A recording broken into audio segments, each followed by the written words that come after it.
Shalom. Selamat pagi Bapak Ibu rekan dan salam sejahtera di dalam kasih Kristus. Dan juga selamat Paskah. Ini hari kemenangan buat kita semua. Amin. Amin. Satu hal yang luar biasa, kalau sampai dengan hari ini kita masih diberi kesempatan buat Tuhan untuk merayakan Paskah. Saya tidak tahu di antara Bapak Ibu saudara sekalian ada yang telah merayakan Paskah keberapa, ya? Mungkin ada yang ke-20, ke-30, atau mungkin baru yang ke-5. Tetapi intinya adalah bahwa sukacita Paskah tetap menjadi bagian dalam kehidupan kita. Pagi hari ini kita akan bersama-sama belajar akan kebenaran firman Tuhan dengan satu tema yang telah terpampang di depan, rahasia salib Kristus. Bapak Ibu saudara terkasih, bicara masalah salib, kerap kali kita sebagai orang percaya, orang-orang Kristen memandang salib hanyalah sekedar sebagai sebuah aksesoris perhiasan yang nempel di tubuh kita. Mungkin beberapa perempuan, beberapa wanita, remaja putri punya kalung yang lewatnya salib, mungkin yang anting-antingnya berhiaskan salib, atau bahkan mungkin di rumah kita punya pasang salib. Ada mungkin yang di mobilnya juga memasang tanda salib. Dan ketika salib itu menjadi bagian pemandangan biasa yang sehari-hari kita lihat, kadang-kala kita hanyalah sekedar menganggap salib sebatas sebuah aksesoris perhiasan yang mempercantik diri kita. Padahal sebetulnya makna salib lebih dalam dari itu, bahwa salib bukan sekedar aksesoris, tapi dalam iman kekristenan kita, salib adalah merupakan gambaran simbol dari berbagai macam hal. Misalkan salib adalah gambaran daripada simbol penderitaan Tuhan. Salib adalah gambaran daripada bicara mengenai penyangkalan diri, menyalibkan tubuh kita dan sebagainya. Tetapi tidak hanya bicara masalah penyangkalan diri, tidak hanya bicara masalah kematian, tapi salib juga bicara mengenai kemenangan. Salib juga bicara mengenai kemuliaan. Salib juga bicara mengenai kehidupan yang dimenangkan oleh Tuhan dan lain sebagainya. Dan banyak orang tidak paham tentang apa makna di balik salib itu sendiri. Dalam kesempatan Paskah hari ini, Minggu Suci menurut tradisi orang Katolik, ini adalah Minggu Kudus. Kita perlu kembali merefleksikan diri kita untuk melihat sebetulnya apa yang ada di balik gambar salib, di balik simbol salib, rahasia apa yang terkandung dalam istilah atau dalam kata salib itu sendiri. Saya mengajak kita semua, Bapak Ibu, untuk melihat kitab suci kita di dalam 1 Korintus pasal 1 ayat 18 mulai sampai dengan ayat yang ke-31. Sebuah ayat yang agak panjang kita baca hari ini, ya. 1 Korintus pasal 1 ayat 18 sampai dengan ayat yang ke-31. Kita akan baca bergantian, ya, supaya kita semua dapat bagian berkat itu. Saya akan membacakan ayat yang ke-18, sidang jemaat membaca ayat yang ke-19 bergiliran sampai dengan ayat yang ke-31. Bagi yang tidak bawa Alkitab, boleh melihat di depan, ya. Yang punya Alkitab boleh dibuka, yang di HP-nya ada Alkitabnya, HP-nya boleh dinyalakan, dan semuanya. Asal kita sama-sama membaca. Saya akan bacakan mulai ayat yang ke-18 dari 1 Korintus pasal 1. Demikianlah firman Tuhan. Sebab pemberitaan tentang salib memang adalah kebodohan bagi mereka yang akan binasa. Tetapi bagi kita yang diselamatkan, pemberitaan itu adalah kekuatan Allah. Karena sudah tertulis, aku akan menyaksikan nikmat orang-orang beriman, dan kearifan orang-orang bijak akan kunyatakan. Di manakah orang yang berhikmat? Di manakah ahli Taurat? Di manakah pembantah dari dunia ini? Bukankah Allah telah membuat hikmat dunia ini menjadi kebodohan? Oleh karena dunia dalam hikmat Allah tidak mengenal Allah oleh hikmatnya, maka Allah berkenan menyelamatkan mereka yang percaya oleh kebodohan pemberitaan itu. Orang-orang Yahudi menghendaki tanda, dan orang-orang Yunani mencari hikmat. Tetapi kami beritakan Kristus yang disalibkan, untuk orang-orang Yahudi suatu batu sandungan, dan untuk orang-orang bukan Yahudi suatu kebodohan. Tetapi untuk mereka yang dipanggil, baik orang Yahudi maupun orang bukan Yahudi, Kristus adalah kekuatan Allah dan hikmat Allah. Sebab yang bodoh dari Allah lebih besar hikmatnya daripada manusia, dan yang lemah dari Allah lebih kuat daripada manusia. Ingat saja, saudara-saudara, bagaimana keadaan kamu ketika kamu dipanggil. Menurut ukuran manusia, tidak banyak orang yang bijak, tidak banyak orang yang berpengaruh, tidak banyak orang yang terpandang. Tetapi apa yang bodoh bagi dunia dipilih Allah untuk melakukan orang-orang yang berhikmat, dan apa yang lemah bagi dunia dipilih Allah untuk melakukan apa yang kuat. Dan apa yang tidak terpandang dan yang hina bagi dunia dipilih Allah. Bahkan apa yang tidak berarti dipilih Allah untuk meniadakan apa yang berarti, Supaya tidak ada seorang manusia pun yang memegahkan diri di hadapan Allah. tetapi oleh Dia kamu berada dalam Kristus Yesus yang oleh Allah telah menjadi hikmat bagi kita. Ia membenarkan dan mengkuduskan dan menebus kita. Karena itu seperti ada tulis, barang siapa yang bermegah, hendaklah ia bermegah di dalam Tuhan. Amin. Bapak Ibu, kalau kita mau sedikit cermat membaca bagian-bagian kitab suci yang barusan kita baca, kita akan menemukan ada beberapa paradoks, ya, beberapa kontroversi dari ayat yang telah kita baca. Ada sebuah perbandingan, oleh dunia dikatakan begini, tetapi oleh Injil dikatakan begini. Orang dunia mencari ini, tetapi Injil memberitakan ini, dan sebagainya. Kalau boleh saya katakan bahwa teks ini memang adalah sebuah tulisan dari Rasul Paulus yang agak dalam, sebuah tulisan yang bernada filsafati sangat kental, sehingga kalau mungkin orang yang tidak mengenal kekristenan secara dalam membaca akan teks ini agak sedikit mengalami kebingungan. Tetapi bagi kita yang telah dipenuhi oleh Roh Kudus, yang memahami tentang kebenaran firman Tuhan, ketika kita membaca ayat-ayat ini, kita bisa menemukan bahwa ternyata di balik Kristus, di balik penderitaan, di balik salib itu ada sesuatu yang luar biasa. Ada sesuatu yang gak pernah dipikirkan oleh kebanyakan orang. Itu sebabnya hari ini kita akan belajar satu tema yang sangat menarik, rahasia di balik salib Kristus. Banyak orang tidak mengerti salib itu untuk apa. Seperti yang pernah saya katakan bahwa ketika Tuhan Yesus disalib dan kemudian dia mati, masuk ke dalam alam kubur, ada banyak orang yang salah persepsi. Iblis mungkin bersuka cita dan berkata bahwa aku telah memenangkan pertempuran ini.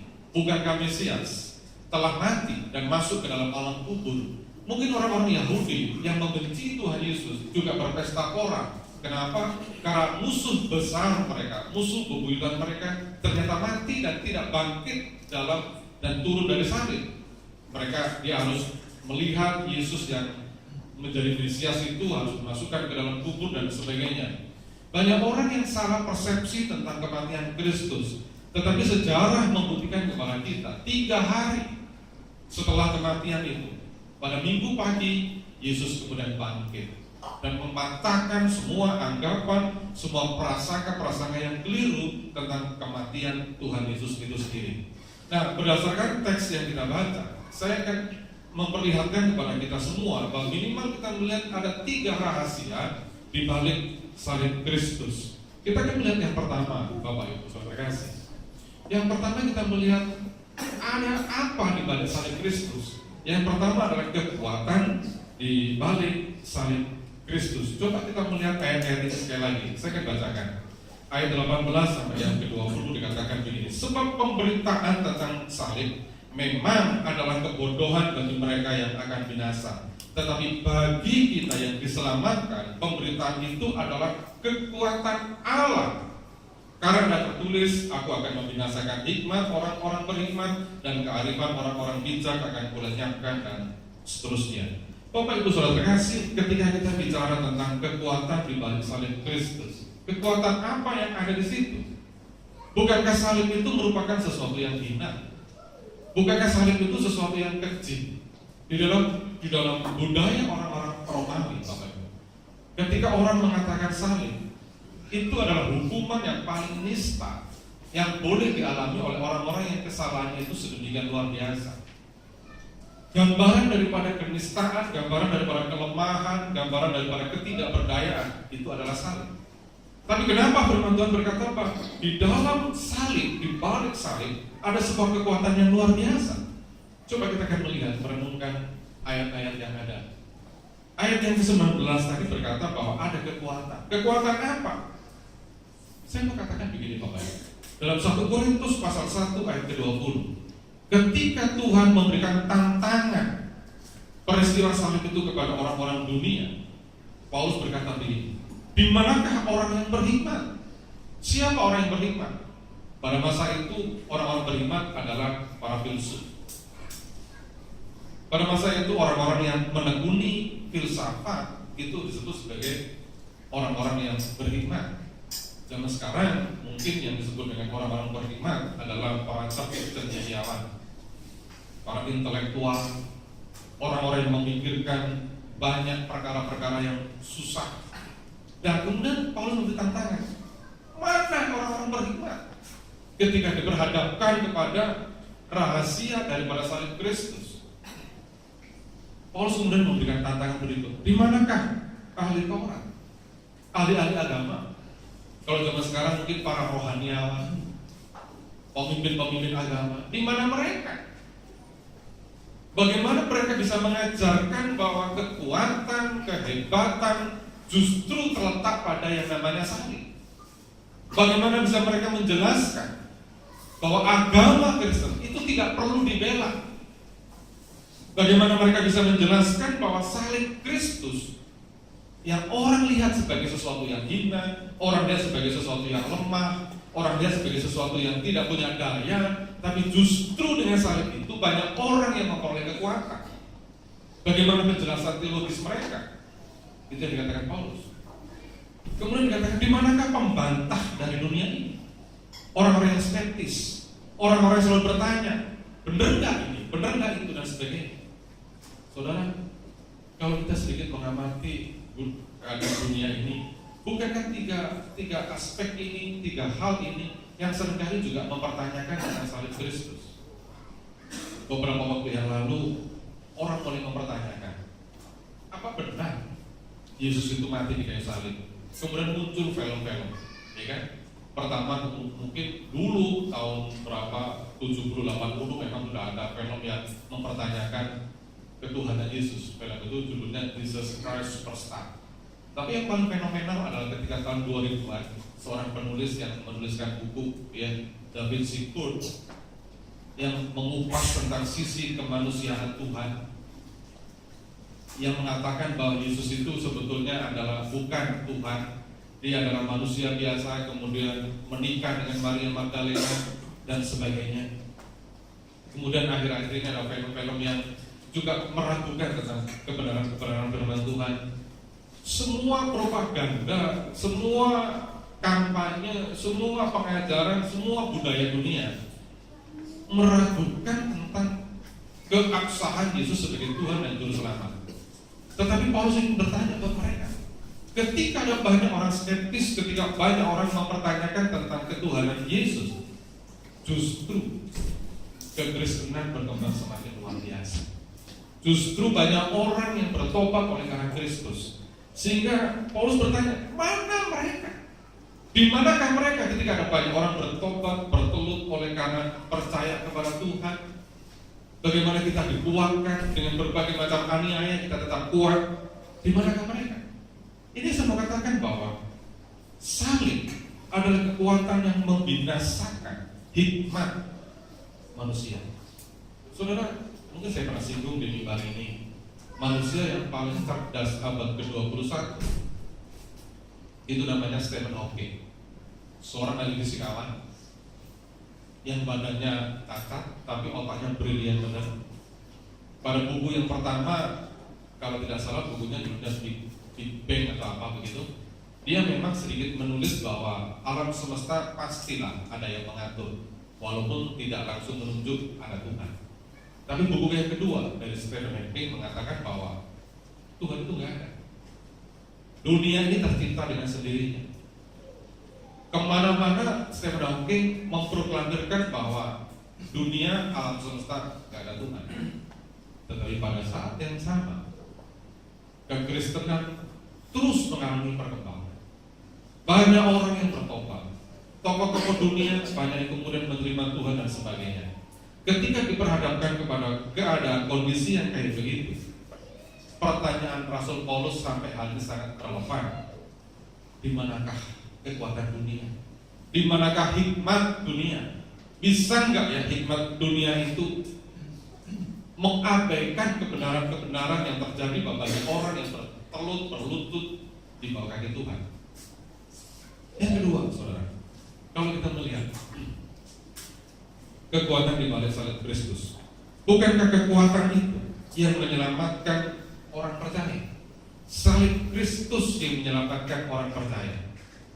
Ribuan tahun banyak manusia merindukan hidupnya mengalami keselamatan, sehingga muncul berbagai macam agama. Saudara, saya mau katakan begini, tidak ada satupun suku bangsa di dunia yang tidak mengenal yang namanya agama. Agama itu jumlahnya ribuan. Mungkin cuma di Indonesia agama yang diakui itu 5 atau 6. Tapi secara statistik dunia, agama itu ribuan. Agama A, B, C dan sebagainya. Di mana semua agama adalah sebuah ajaran di mana ajaran itu memberikan janji, memberikan pengharapan bahwa manusia satu kali akan mati dan kemudian caranya kayak begini supaya mendapat hidup yang kekal.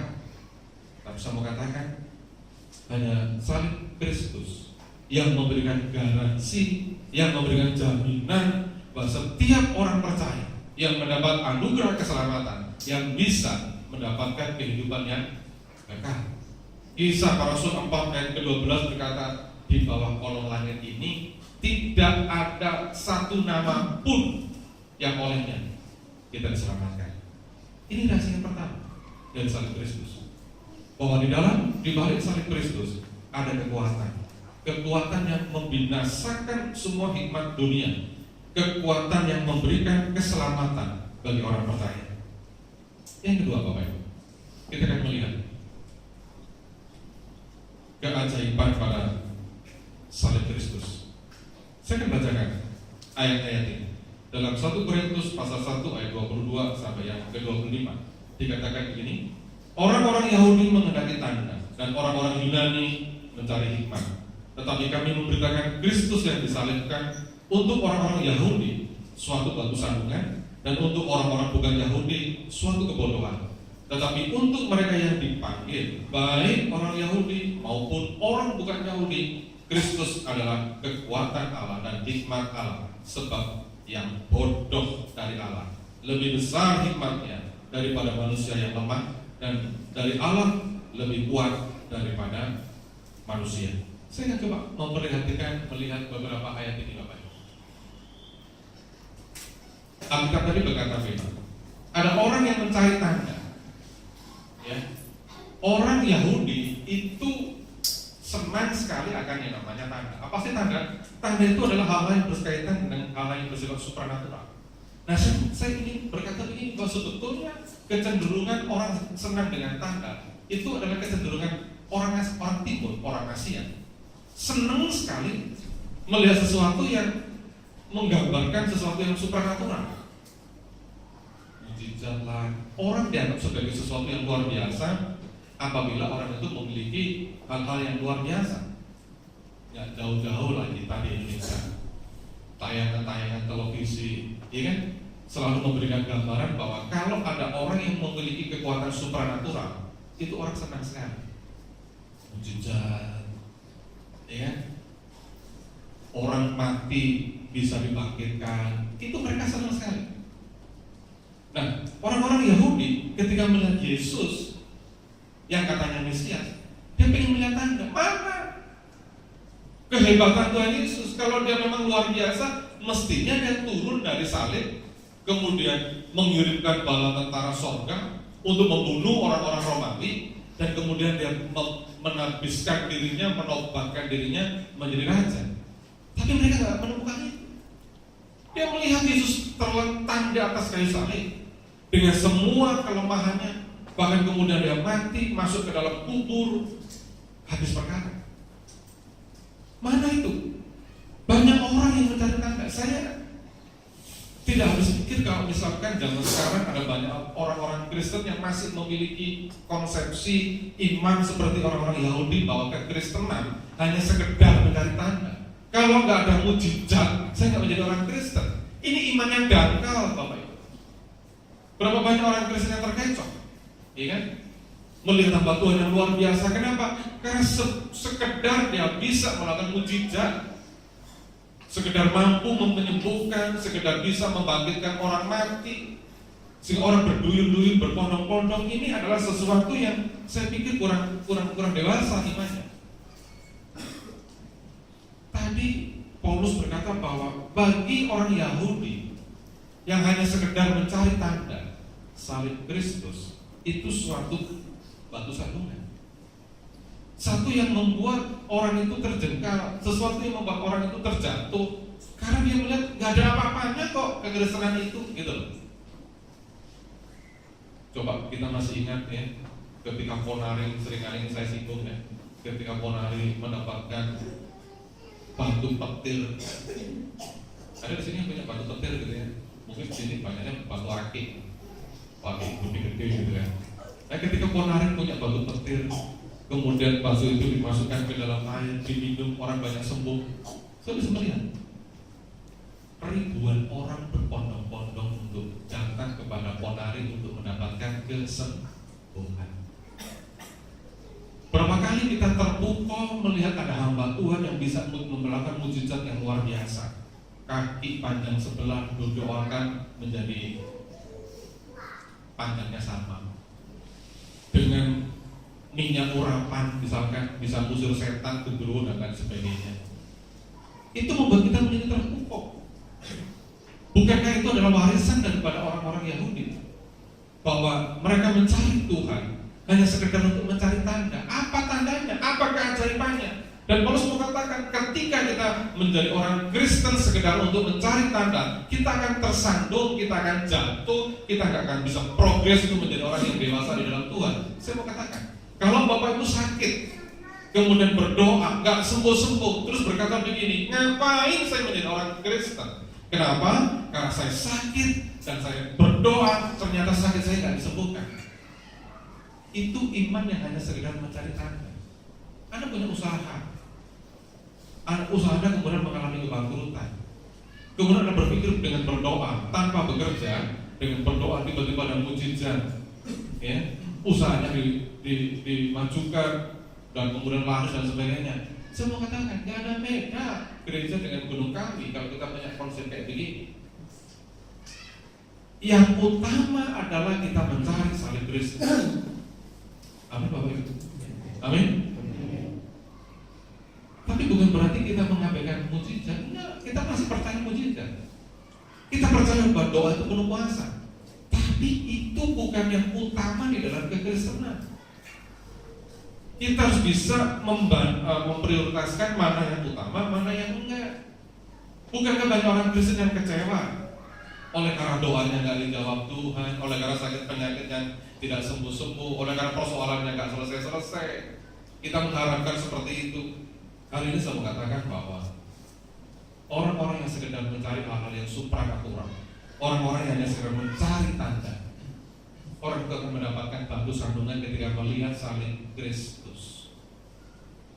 Jangankan kita, Petrus, rasul yang terhebat, ketika melihat Yesus digantung di atas kayu salib dan dia sepertinya tidak mampu untuk menolong dirinya, Petrus ditanya oleh seorang perempuan, bukankah engkau adalah teman dia?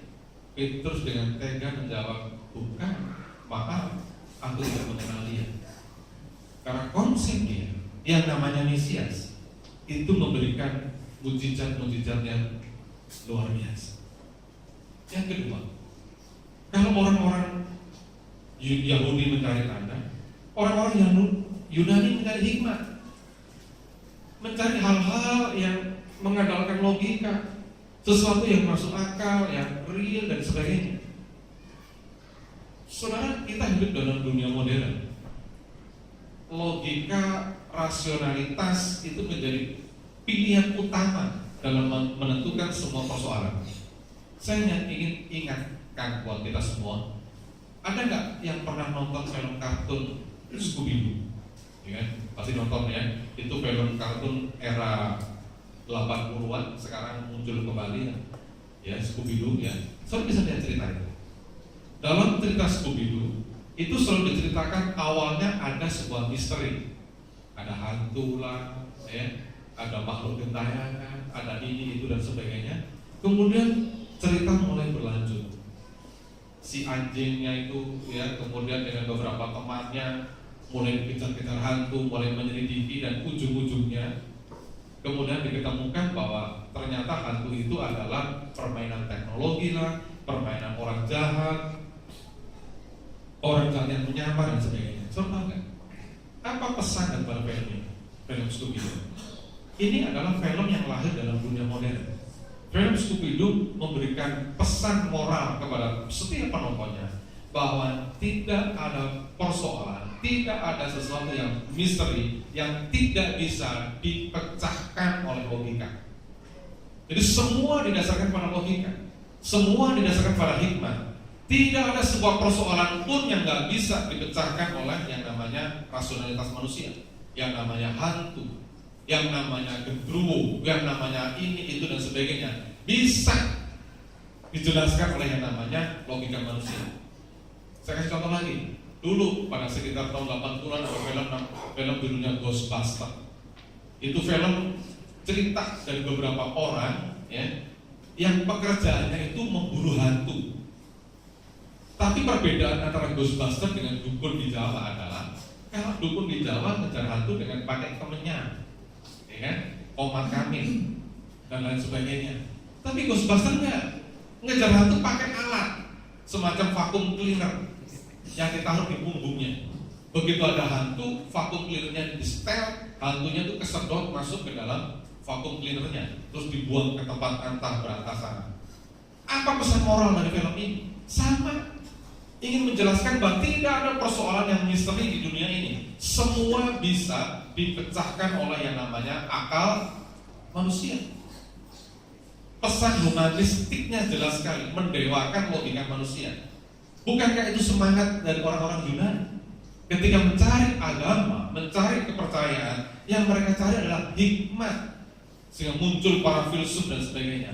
Paulus berkata, ketika engkau mencari hikmat dan ketemu dengan salib Kristus, maka hikmat itu, atau saya ingin sedikit menyinggung apa yang dikatakan Paulus, maka bagi orang yang mencari hikmat, bukankah salib itu adalah sebuah kebodohan, sesuatu yang tidak masuk akal?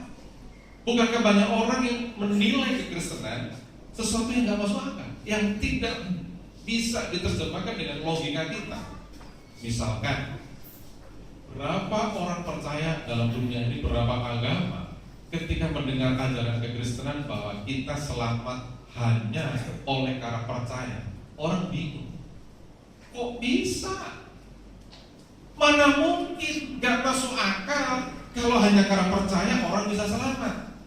Agama yang lain mengajarkan misalkan untuk selamat harus melakukan ini, itu dan sebagainya.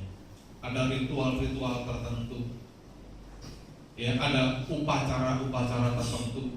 Bahkan untuk masuk ke dalam surga ada jalan tertentu yang harus dilalui, dan tidak semua orang gampang melakukan itu. Tiba-tiba kekristenan datang, tiba-tiba salib Kristus memberitakan kepada kita, bukan karena perbuatanmu engkau diselamatkan, tapi hanya oleh karena percaya. Orang kan berkata, ini agama bodoh banget gitu. Ini agama gak masuk akal. Kenapa cuma percaya orang bisa diselamatkan? Saya jadi teringat satu kali teman saya, Pak Puji, ini anaknya ada di sini, cerita kepada saya terkait masalah ini. Ada seorang haji yang tanya kepada Pak Puji, orang Kristen imannya kok gampang amat gitu loh. Kok hanya sekedar percaya bisa masuk ke dalam kerajaan sorga, bisa hidup kekal dan sebagainya. Ya Pak Puji jawab, loh Pak, percaya itu gak gampang. Loh kok bisa tinggal percaya kok, udah selesai. Loh kalau percaya itu gampang, coba Bapak percaya kepada Tuhan, bisa kan? Iya ya, gak bisa ya. Jadi percaya itu kan gak gampang, gak semua orang gampang percaya. Dari sini kita bisa melihat Bapak Ibu Saudara kasih, ya, bahwa salib Kristus yang memberikan jaminan kepada kita bahwa oleh karena percaya kita bisa diselamatkan, bagi banyak orang itu menjadi sesuatu yang nggak masuk akal, satu hal kebodohan. Pernah nggak Bapak Ibu ketemu dengan saudara-saudara yang lain yang tidak percaya akan iman Kristen, kemudian kita ngobrol tentang keselamatan dan kita cerita bahwa saya diselamatkan, saya masuk surga hanya oleh karena satu hal, saya percaya Tuhan. Mereka pasti terlolong-lolong, bingung dan kok bisa? Kami, ya, untuk mengejar surga harus melakukan ini, itu, berbuat ini, itu, pergi ke sini, pergi ke situ. Kok orang Kristen gampang amat, goblok amat, iman ini gitu loh. Tapi harus saya katakan Bapak Ibu Saudara kasih, keajaiban salib Kristus itu memang menjadi ganjalan bagi orang tak percaya. Menjadi ganjalan, menjadi sesuatu yang benar enggak ya? Tetapi bagi orang percaya, di dalam ayat yang ke-24, ke-25, salib Kristus itu menjadi kekuatan buat kita. Yang berikut, salib Kristus itu menjadi keberkatan di dalam kehidupan orang percaya.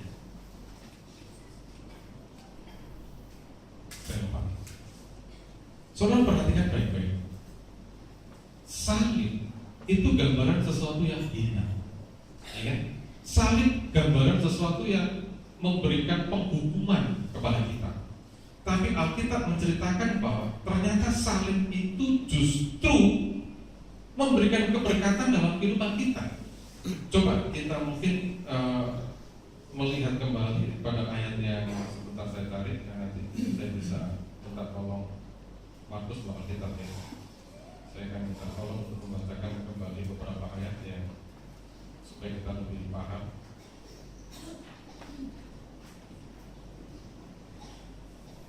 Ayat yang 26, coba saya minta tolong Markus 1 Korintus pasal 1 ayat yang ke-26.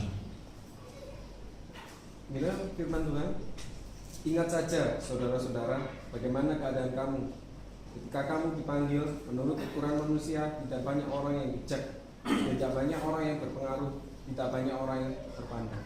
Perhatikan baik-baik apa yang disebut Paulus. Ingat saja saudara-saudara kita semua, bagaimana keadaan kamu ketika kamu dipanggil. Bagaimana kondisi kita waktu kita dipanggil Tuhan. Menurut ukuran manusia, kita ini ya, menurut ukuran manusia, tidak banyak orang yang bijak, goblok semua kita ini gitu loh. Tidak banyak orang yang berpengaruh, kita kan dianggap, ya kan? Tidak banyak orang yang terpandang, gak ada orang yang sukses. Itu kondisi kita waktu pertama kali Tuhan panggil kita. Saya katakan bahwa ayat 26 ini ingin mengingatkan kepada kita, sebelum engkau mengenal salib Kristus, sebelum engkau kenal kekristenan, hidupmu itu gak ada artinya. Engkau gak terpandang, engkau gak bijak, engkau gak punya pengaruh, engkau biasa saja, bahkan mungkin engkau tidak dianggap. Tetapi ketika mengenal salib Kristus, salib yang hina itu, salib yang tidak ada artinya itu, tiba-tiba kita diangkat menjadi orang terhormat. Bukankah ini sesuatu yang luar biasa, rahasia yang dalam, yang orang gak bisa paham, ya kan? Bagaimana mungkin ya kita bisa melihat kayak begini? Ayat 27 dikatakan begini, tetapi apa yang bodoh bagi dunia, kita ya, dipilih Allah untuk memalukan orang-orang yang beriman. Dan apa yang lemah bagi dunia, dipilih Allah untuk memalukan orang-orang yang kuat. Dan apa yang tidak terpandang dan yang hina bagi dunia, kita semua ini kan, dipilih Allah. Bahkan apa yang tidak berarti, dipilih Allah untuk meniadakan apa yang berarti. Saudara, saya memang sengaja memberikan but merah di ayat ini, kalimat dipilih, untuk memberikan kesan penegasan kepada kita bahwa dipilih Allah itu sesuatu yang penting. Kita dipilih Allah bukan karena kemampuan kita, bukan karena kualitas kita. Bukankah tadi Paulus berkata, sebelum engkau mengenal Kristus, di antara engkau tidak ada yang bijak, tidak ada yang terhormat, tidak ada orang yang berpengaruh, tetapi kemudian kau dipilih. Siapa yang dipilih? Orang-orang yang bodoh. Dipilih untuk apa? Memalukan orang yang berhikmat. Kemudian orang-orang yang lemah dipilih untuk apa? Untuk memalukan orang-orang yang kuat dan seterusnya. Artinya adalah bahwa saya mau katakan bahwa karena salib Kristus hidup kita ini mengalami kondisi yang kayak gini. Dan itu bukankah sesuatu yang menjadi rahasia? Salib yang hina memberikan kemuliaan bagi kita. Berapa kali saya pernah berbagi sharing dengan jemaat bahwa ada satu pujian yang sangat memberkati saya dari pujiannya Jason. Sebuah pujian yang salah satu saatnya mengatakan bahwa Engkau yang angkat aku dari lumpur sehingga sekarang mendudukkan aku dalam kumpulan para bangsawan. Sebuah proses yang Tuhan kerjakan buat kita. Mari kita sekarang merenungkan Bapak Ibu. Kalau hari ini kita berbahagia, kita diberkati, punya keluarga, punya pekerjaan yang mapan dan sebagainya, itu bukan oleh karena kemampuan kita, itu semata-mata karena keberkatan di dalam salib Kristus. Kita diangkat menjadi orang-orang yang terhormat. Amin. Dipilih 4 kali kata-kata yang berkata dipilih.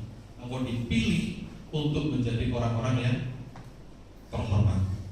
Kemudian ayat itu juga berkata begini, kita tidak hanya diangkat menjadi orang yang terhormat, kita juga diselamatkan dalam kasih Kristus. Ayat 30 berkata begini, tetapi oleh Dia kamu berada dalam Kristus Yesus, yang oleh Allah telah menjadi hikmat bagi dunia, yang membenarkan dan mengkuduskan dan menebus kita.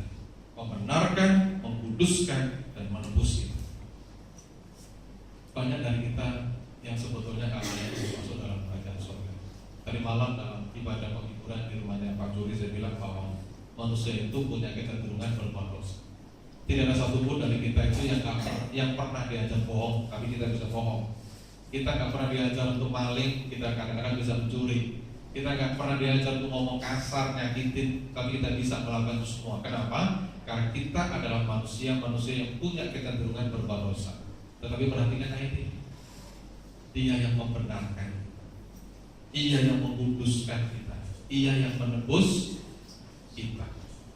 Dari sini Bapak Ibu Saudara kasih, ada 3 hal yang bisa kita pelajari dari rahasia di balik salib Kristus. Yang pertama, saya bilang, rahasia di balik salib Kristus adalah kekuatan. Kekuatan yang diberikan kepada kita. Yang kedua, rahasia di balik salib Kristus adalah ada keajaiban pada salib Kristus.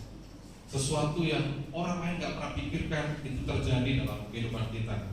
Dan yang ketiga, rahasia yang ketiga adalah keberkatan di dalam salib Kristus, di mana sebetulnya kita ini adalah orang-orang yang hina, orang-orang yang nggak mempunyai kesempatan untuk menikmati hal-hal yang bagus, tetapi oleh karena salib Kristus kita diangkat menjadi orang-orang yang terhormat.